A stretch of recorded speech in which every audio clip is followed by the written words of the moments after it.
There are things about land that only the people who work it truly understand. The way it breathes different in the early morning, when the mist sits low and the soil smells of everything it has swallowed over the years. The way it remembers. The way it keeps its secrets pressed down like seeds that haven't decided yet whether to grow or die.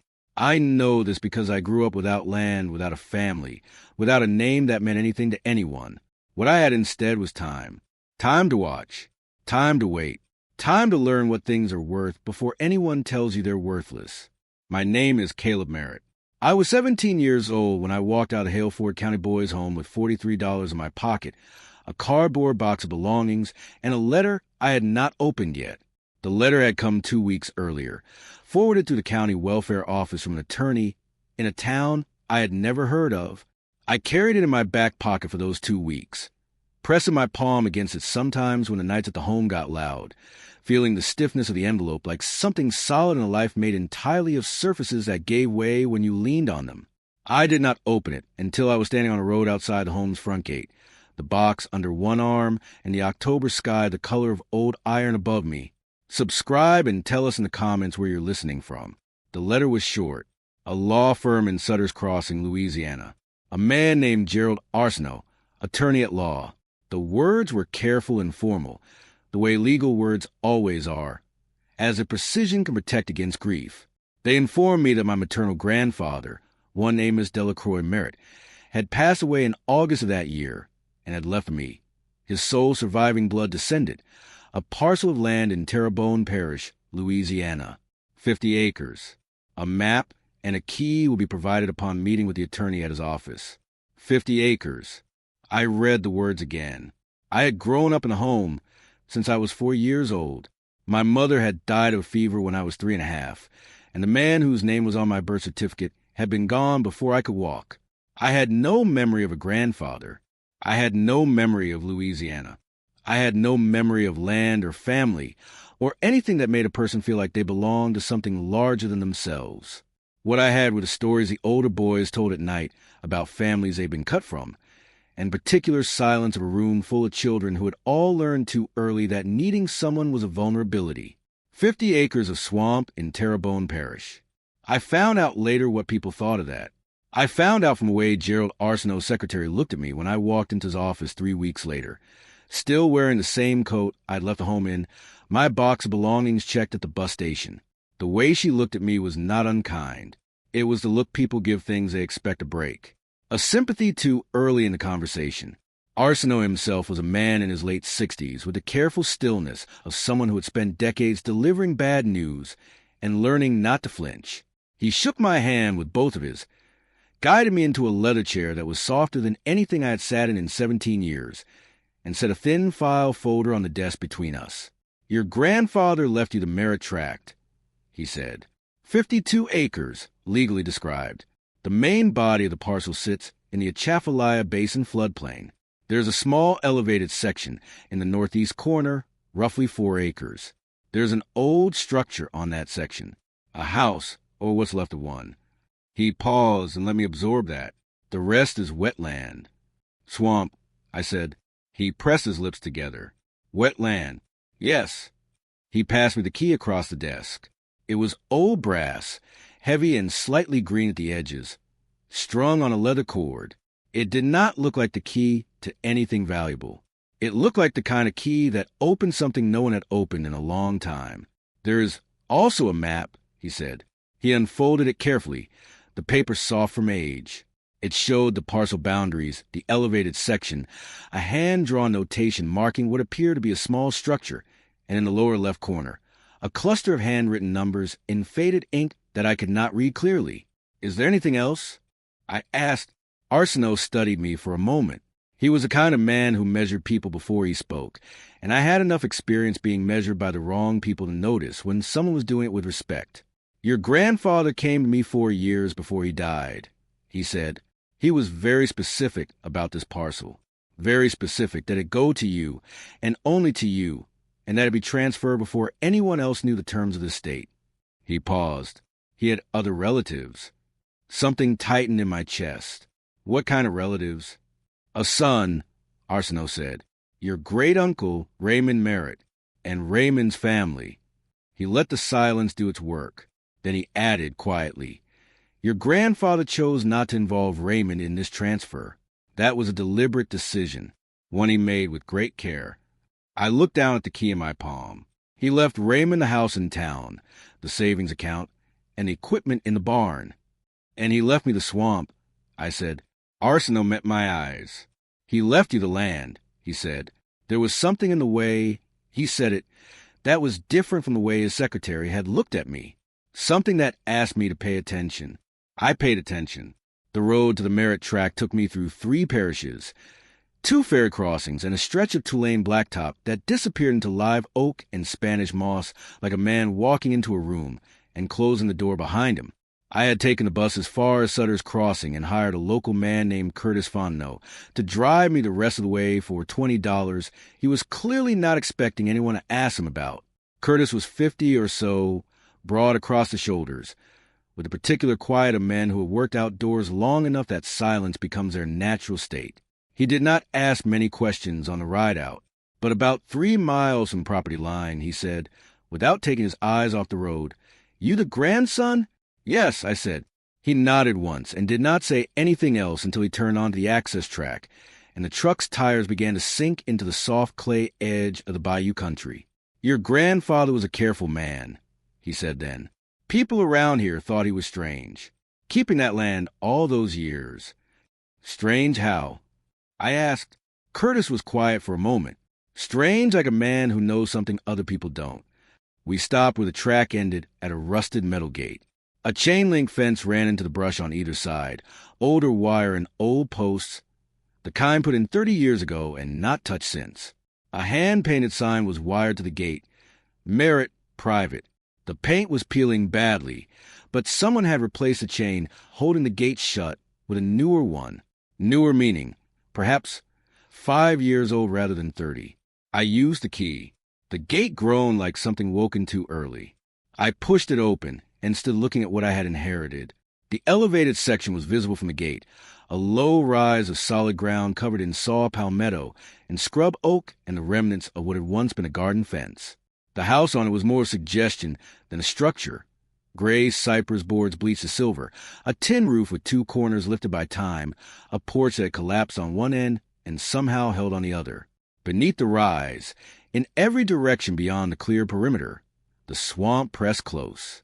Brown water standing still under the shadow of cypress knees.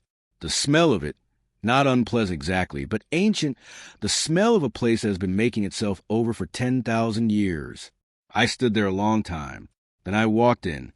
The house had been locked, the old brass key fitting a padlock that matched the one on the gate, and when I pushed the door open, the smell that came out was of cedar and old paper, and something faintly chemical that I could not place. The floor was sound, cypress board that had outlasted the porch and the roof edges and everything else. A stone fireplace occupied the far wall. A wooden table sat in the center of the room. On the table, stacked with the deliberate neatness of a man who intended them to be found, were 2 things: a leather journal and a sealed envelope with my name on it. My name, written in a hand I had never seen.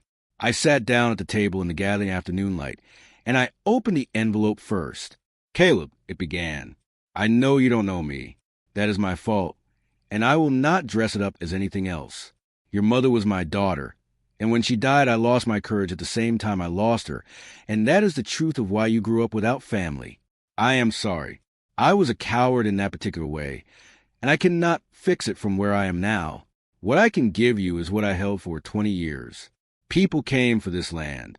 They came with money and with lawyers and with maps that did not match mine. I want you to understand something before you read another word. This land is not what they told you it is. It is not what anyone will tell you it is when they find out you have it. The journal will explain. The surveyor's copy is in the tin box under the floorboards beneath the east window. The key on the same cord opens it. Do not speak to Raymond before you understand what you hold. I kept this land for you. I am sorry it took dying to get it to you. Amos." I set the letter down on the table, and I sat in the cypress house at the edge of the Louisiana swamp, and I understood, with a particular clarity that comes to people who have spent their lives learning to read rooms and measure silences, that this was not an inheritance of land. This was an inheritance of war. Raymond Merritt arrived 11 days later. I had spent those 11 days reading the journal, which was dense with Amos's careful observations over nearly 3 decades. The land, the water, the visitors, the offers, the legal maneuvers he had watched and documented with the patient precision of a man who had learned not to trust anyone to tell the truth on his behalf. I had also found the tin box under the east window floorboard. Inside it was a certified copy of the original survey plat, a set of recorded mineral rights documents, and a correspondence file from a petroleum exploration company that went back 19 years. The numbers in the lower left corner of the map Arceneaux had given me were not reference codes. They were GPS coordinates. I had looked them up at the library in Sutter's Crossing on a Tuesday, borrowing a reference computer for 30 minutes. And when I found what they pointed to, I sat very still for a long time in the plastic chair under fluorescent lights, reading and rereading the geological survey result attached to the coordinates. Projected recoverable reserve value, $1.87 million. Natural gas formation, southeast quadrant of Merritt Tract, approximately 22 feet subsurface. 11 days. Then Raymond came. I heard his truck before I saw it. A heavy-duty pickup, clean and new, the kind that cost more than some houses. He came through the gate without knocking, which told me everything I needed to know about how he thought of this land. He was in his early 60s, big across the chest, with the kind of tan that comes from outdoor work, and the kind of gold watch that signals you would prefer people forget that. He had his father's jaw, or so I assumed from the one photograph of Amos I had found inside the journal. He stood at the foot of the porch steps and looked up at me with the expression of a man who had expected to find something smaller. "You Caleb?" he said. "I am," I said. "Raymond Merritt." He did not offer his hand. "Amos's son." "I know who you are," I said. "Mr. Arceneaux mentioned you." That landed slightly wrong for him. He had expected deference and got information instead. He covered it quickly with a wide, practiced smile. "Well, good. Glad you made it out here. Road's rough. Bus from where?" "Haleford." "Long way." He glanced past me into the house, which I had left the door slightly open. His eyes moved to the table, the papers I had been working with, and back to me with a speed that told me he already knew about the papers. Knew about them or suspected them. I wanted to come introduce myself, you being family and all. "Family," I said. It was a strange word to use at this juncture. He climbed the 2 steps I had repaired and came onto the porch and stood close in the way men do when they are accustomed to their size, doing some of their work for them. "Look," he said, "I'm going to be straight with you. Daddy was not well in his last years. The decisions he made, this one included, those weren't the decisions of a man thinking clearly. He seemed clear enough in writing." I said. Raymond's jaw tightened briefly. "There are people who dispute that. The estate could be challenged." He let that sit. "I'm not here to threaten. I'm here because I think we can work this out between family without involving more lawyers."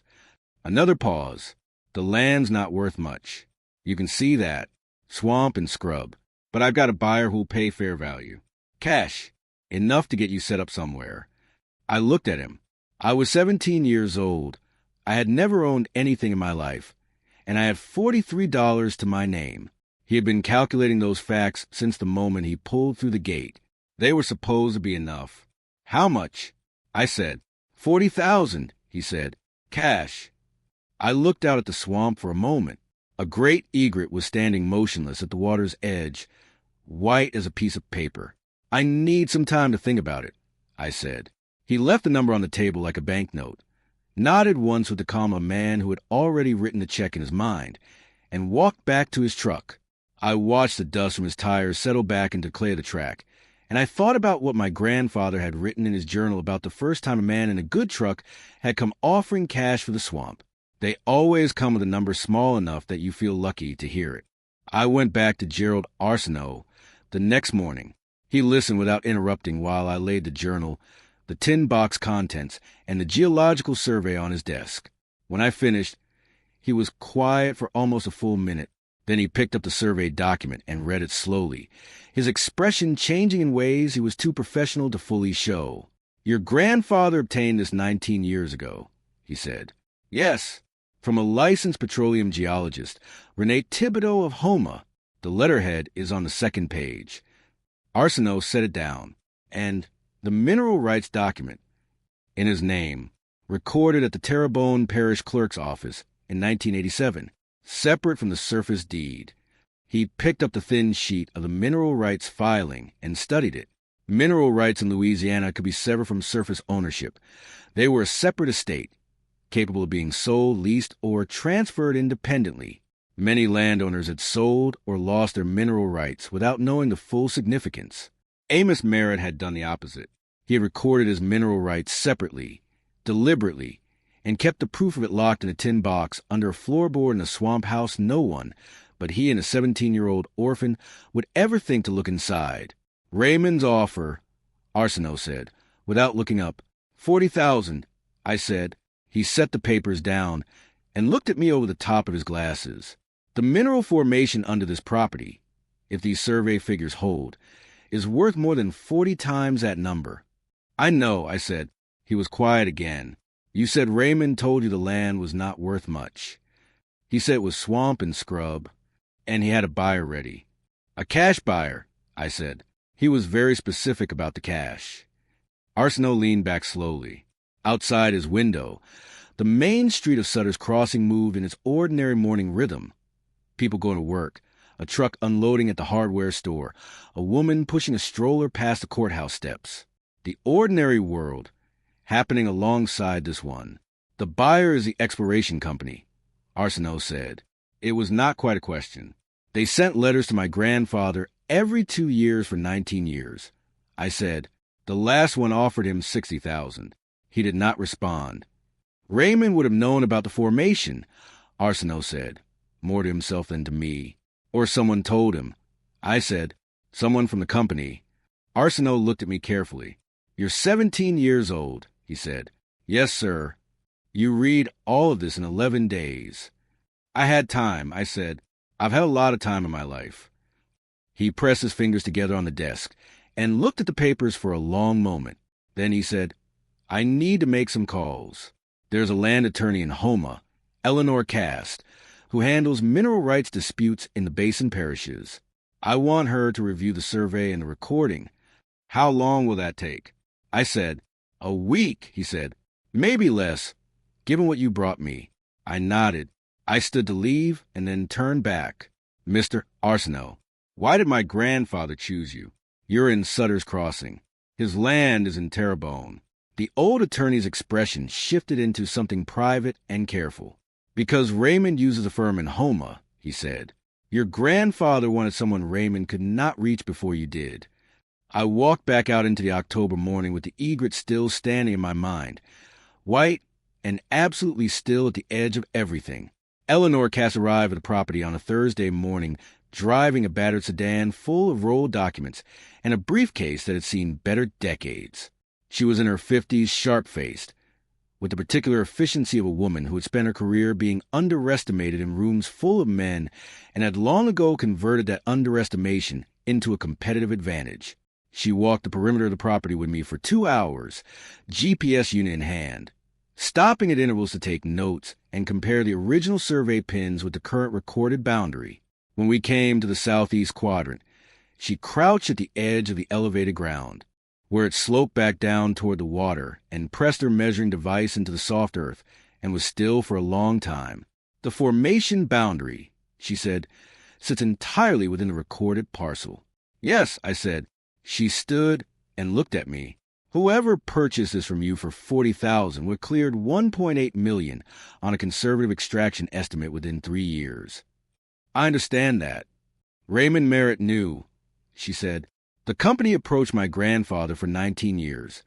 I said, someone told Raymond what they were after. She folded the survey back into its sleeve. Your grandfather's mineral rights recording is solid. 1987, properly indexed, no subsequent transfers. The chain of title is clean. She paused. There was an attempt to cloud the title in 1998. A lien filing using an incorrect legal description. It was dismissed, but the filing itself is unusual. The kind of thing you do to make a title search complicated enough that a buyer gets nervous. Something cold moved through me. Raymond, the filing was made by a company called Bayou Ridge Holdings, she said. The registered agent for that company was one Raymond Merritt. The swamp made its sounds around us, water moving somewhere under the cypress roots, a woodpecker working a distant snag, the ordinary voice of a place that had been keeping this secret for 20 years, waiting for someone patient enough to come and listen. He tried to muddy the title, I said. So if Amos ever tried to sell or lease, the title would look complicated and buyers would walk. And he could offer to clean it up himself, Eleanor said, for a price, or position himself as the solution to a problem he created. She looked at the water. Your grandfather never tried to sell. He knew, I said. He knew, she agreed. We walked back toward the house in silence. At the porch, she stopped and turned to me with the directness of someone who had decided to speak plainly. Caleb, you are a minor with no guardian, no legal representation of your own, and a very significant asset that a member of your family and at least one corporate entity are actively attempting to acquire at fraudulent valuation. She paused. I can represent you. Gerald Arceneaux and I have worked together before, but I want you to understand the scope of this. What is the scope? I asked. Raymond will contest the will, she said. He will argue your grandfather was incompetent. He may argue undue influence, though that will be hard to prove given that you and Amos never met. He will use the Bayou Ridge cloud to complicate the title. He will make it expensive and exhausting on the theory that you cannot afford to fight. And if I fight, I said. She studied me for a moment. Then we take the 1998 lien filing to the parish court. We bring the 19-year correspondence from the expiration company. We present the mineral rights recording that predates everything Raymond has tried to do. We call the retired title examiner who flagged the original lien as suspicious in a county record from 2001, a document, incidentally, that is still in the parish archive and which I intend to retrieve tomorrow morning. She paused. And we call Curtis Fontenot, who was your grandfather's neighbor for 30 years and who told the county planning office in 1999 that he had witnessed a boundary stake being moved on a Merritt tract by persons he could identify. I was quiet for a moment. Curtis drove me out here, I said. I know, she said. He called me the same night. The hearing was held in the Terrebonne Parish courthouse on a Tuesday in late November. The room was small and warm and smelled of old wood and pipe smoke soaked into the walls over decades. Raymond came with a lawyer from the Homer firm, a younger man named Pratt with the bright-eyed confidence of someone who had not yet been surprised by a room. The exploration company sent a representative, a corporate attorney named Simone Dubois, who sat at a separate table and watched the proceedings with the stillness of a woman calculating her options. I sat beside Eleanor, cast with the tin box and the journal on the table in front of me, and I was afraid in the way you are afraid when everything you have is in the room and there is no version of this that does not cost something real. Raymond had not looked at me when he came in. He sat at his table with the deliberate ease of a man who had decided the outcome already. Pratt opened by presenting the challenge to the will. Amos Merritt had shown signs of cognitive decline in his final years. He argued, and the bequest of the primary asset to an unknown minor, a child Amos had never met, never financially supported, never acknowledged in any public record, was itself evidence of impaired judgment. He invoked the Bayou Ridge lien as evidence that the title was contested. He noted that the proper heirs of the estate, meaning Raymond and his family, had legitimate competing claims that the court was obligated to consider. He was well prepared. He was smooth.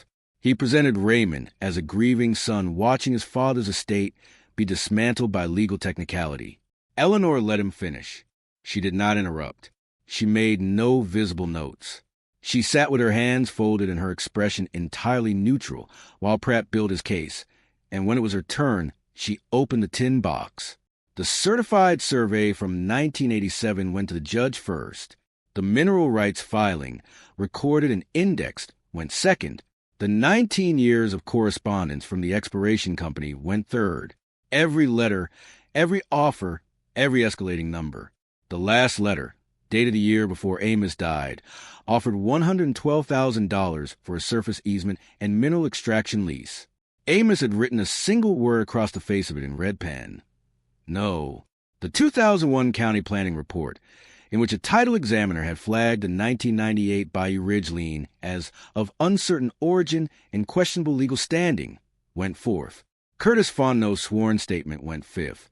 He had seen, in the spring of 1999, two men working on the southern boundary of the Merritt Tract at dusk, moving what appeared to be survey stakes. He had recognized one of the men as an employee of Bayou Ridge Holdings. He had reported it to the county planning office the following day, which was how the 2001 report existed. The sixth item was a registration document for Bayou Ridge Holdings, listing Raymond Merritt as its sole registered agent. Pratt's confidence changed in the room.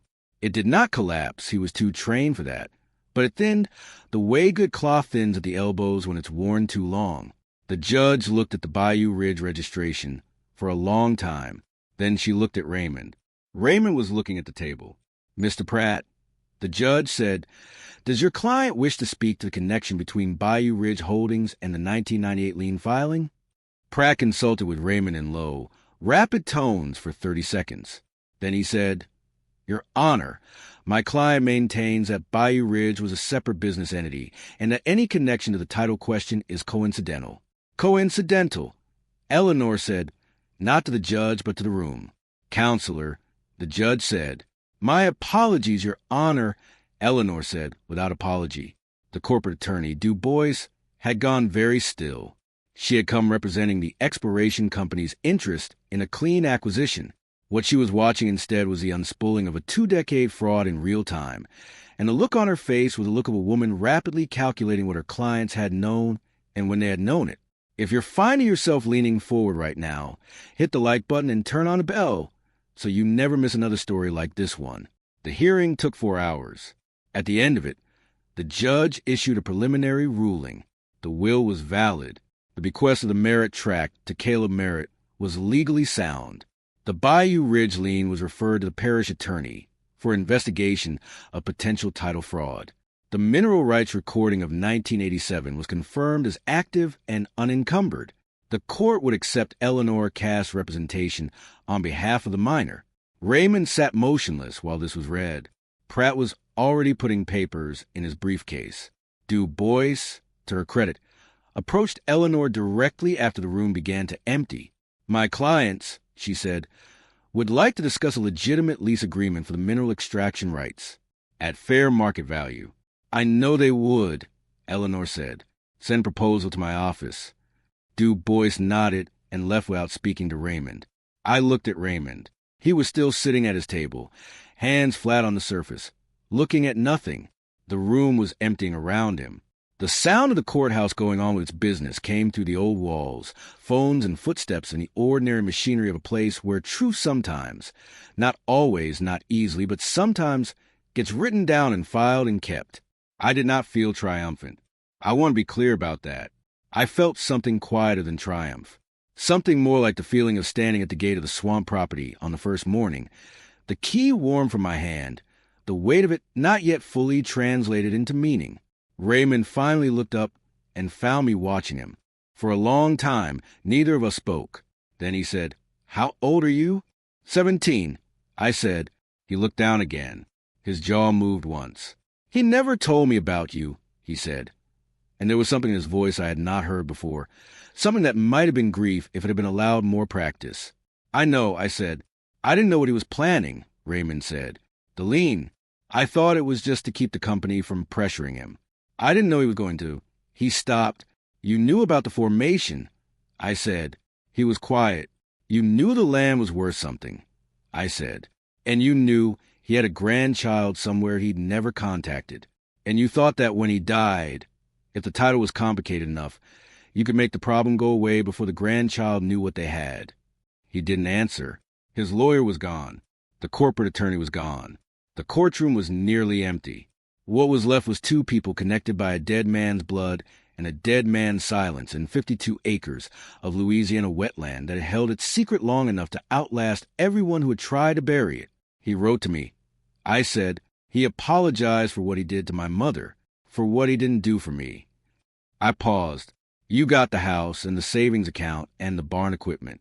He left me the land because it was the only thing he had that no one could talk him out of." Raymond looked at the window. Outside The November light was pale and flat, the kind of light that makes everything look like it's being seen for the first time. "I've been working that family property for 30 years, he said quietly. Daddy always said the swamp tract was worthless. I said carefully, he said that to protect it. Raymond turned that over. The silence between us was not comfortable, but it was honest, which was more than it had ever been before. "What are you going to do with it?" he asked. "I'm going to lease the extraction rights," I said. "Limited term. Environmental protections. Eleanor is reviewing the company's proposal." I paused. "I'm going to keep the land." He looked at me. "The elevated section," I said. "The house. The perimeter. The access track. My grandfather built that house. I'm going to repair it." Raymond was quiet for a long time. Something shifted in his face that I did not fully understand then, though I would come to understand it later. The particular grief of a man who realizes too late that the thing he was fighting against was the same thing he was actually fighting for. "He built it in 1961, Raymond said. "Cypress from the property. Cut and milled it himself." That was the first true thing Raymond had ever given me. I felt its weight exactly. The extraction agreement was finalized 7 months later. Eleanor negotiated it over 16 weeks with the precision and stubbornness of a woman who understood that the first version of any offer is a floor, not a ceiling. The final terms gave a licensed petroleum contractor limited drilling access to the southeast quadrant for a 12-year term, with full environmental remediation, required close, a royalty structure tied to recovery volume, and an upfront signing payment of $340,000 that hit a trust account in my name on the 1st of April for days before my 18th birthday. I did not tell anyone at first. There was no one to tell, which had been the condition of my entire life until that point, and changing that condition was slower work than changing a legal document. Curtis came by the property the week after the papers were signed. He was mending the new fence I had put in along the north perimeter, working with the unhurried competence of a man for whom work is its own language, and he did not ask about the agreement or the money or any of it. He asked about the porch, cedar for new boards. I said, "Amos used cypress. I'm trying to match it. Cypress will be harder to source," he said. "I found a mill," I said, "down in Point Aux.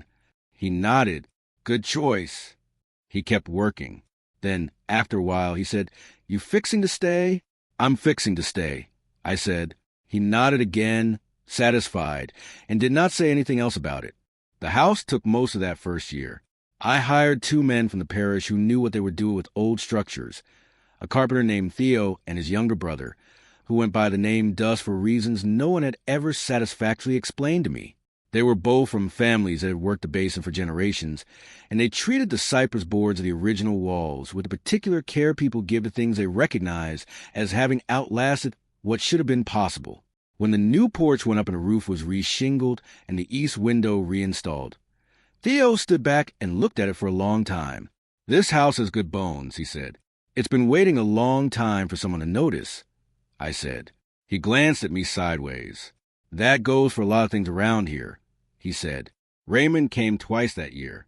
The first time without announcement in early spring, driving slowly along the access track in his truck and stopping at the gate. I saw him from the porch and waited. He did not come in. He sat for a long time looking at the repaired gate, the new fence line, the house with its roof restored, and its porch level and its cedar boards weathering to the same silver as the original cypress. Then he reversed back down the track, and I did not see him for 3 months. The second time was in September. He knocked at the gate. I opened it. He came onto the porch and stood with his hands in his coat pockets and looked out over the property, the way a man looks at something that was in his imagination for a long time and isn't anymore, not because it was taken, but because it was never actually his to begin with. "Daddy was right to give it to you," he said. It cost him something real to say it. I could hear the cost of it. "He was right to give me a chance," I said. "That's a different thing." Raymond looked at the swamp. A pair of wood ducks moved low over the water, banking to the cypress shadows, and disappeared into the far trees. "He talked about your mother sometimes," Raymond said. "After she died. He never told me about you because he was ashamed. Not of you, of himself." He paused. "I don't say that to excuse him." "I know," I said. "I was angry, he said. When I found out the land had been transferred, I was angry because I thought he was cheating me. And then I found out about the formation, and I thought I understood, and I decided. He stopped, started again. I decided that if there was money in it, then you didn't deserve it, because you were nobody, just some kid in a home somewhere. The word landed the way he probably knew it would, but I had been hearing versions of that word my whole life. And somewhere in the last year, I had arrived at a place where it did not reach me the same way. You can only be dismissed as nobody for so long before you begin to understand that the word says more about the person using it than the person it's aimed at. I understand, I said, and I meant it, because understanding is not the same as excusing, and because I was beginning to learn that most cruelty is just fear wearing a different coat. Raymond looked at his hands. I'm not asking you to forgive me, he said. I'm just telling you what was true. That's enough, I said. He left without another dramatic word, which was the right way to leave. I watched his truck move down the track and thought about what Amos had written in the journal about the night he made the decision to transfer the land. I thought about giving it to Raymond, and I could not do it, not because I don't love my son, but because Raymond does not need what this land holds. He needs money. He has always needed money. What this land holds is something else. I had read that passage a dozen times, and each time I understood it differently. That evening I read it again, sitting at the cypress table in the repaired house with the last light coming through the east window, and I thought I finally understood what Amos meant. The land was not a resource. It was not a number in a geological survey, or a figure in a royalty agreement, or a line on a map. It was a place where someone had come to be alone with their convictions and had held them there against 20 years of pressure, maintaining the boundary stakes, paying the taxes, oiling the lock, writing in the journal, and finally, at the end, trusting that somewhere out in the world there was someone who would come and find what he had kept. He had been right about one thing. He had been a coward. He had let his daughter die at a distance, and let her child grow up without a name that meant anything, that was real, and it was not erasable, and I did not try to erase it. But he had also spent 20 years in a quiet war with men who thought money could dissolve anything, and he had won by the only method that ever actually works. He had outlasted them. He had held the ground. He had trusted the land to keep his truth, and the land had. By the time I was 20, the extraction operation was running on the southeast quadrant under the oversight terms Eleanor had specified, and the royalty payments were arriving quarterly into the trust account. I was enrolled at the community college in Houma studying land use and environmental law, driving the Bayou Road twice a week in a truck that was 10 years old and running on stubbornness. I had hired 2 local men permanent on the property. Theo's brother, Dust, had turned out to have a gift for wetland habitat work that nobody, including Dust, had previously suspected, and he had begun a cypress replanting project along the south bank that the parish extension office had come out to look at twice. The elevated section had a working garden. I had found the original bed layout in Amos's journal, a hand-drawn grid of what had grown there in the years before property sat idle, and I had rebuilt it exactly. It grew the way things grow when the land has been resting a long time, with a surplus energy that felt almost urgent, as if it had been waiting. One afternoon in the fall of my second year at the college, I was working the north fence when I found a survey stake I didn't recognize. Not one of the original markers, not one of the new ones I had set after the boundary was confirmed, but something in between, an older replacement stake, driven deliberately, bearing a small red paint mark I had seen somewhere before. I crouched beside it and looked at it for a long time. It was one of the stakes Curtis had seen being moved in 1999. It had been moved back. Someone had come in the night in 1999 and moved it, and someone else, Amos, I was certain now, had come the next morning and moved it back and said nothing about it, and never told anyone because telling people would confirm that there was something worth protecting, and confirming that was the one thing he could not afford to do. I straightened and looked out over the property, the house with its level porch and its cypress boards, the garden with its stubborn early growth. Dust crouched at the water's edge with a sapling and a bucket of water, the swamp moving in its slow, perpetual conversation with itself, the world going about its work. I thought about the letter from Amos. I kept this land for you. I thought about the $43 in my pocket at the gate of the home. I thought about the key in the old attorney's hand, heavy and green at the edges. I thought about the first morning, pushing the gate open alone, the sound of it waking something in the still air. There are things about land that only the people who work it truly understand. What I understand now, standing at the edge of what was almost taken from me before I knew I had it, is this: the most important inheritance is not the one written in a will. It is the one written in the ground. In the years of taxes paid and stakes reset and locks oiled and truths kept, the one that waits in the dark for someone with enough patience and enough need and enough sense to come and find it. My grandfather was a man who failed in the ways that mattered most. He was also a man who, in the end, refused to let the land go. He chose a harder fight over the easier forgetting, and he lost almost everything that was soft in him doing it. And that cost is real, and I carry it. But so is the land. So is the house. So is the garden.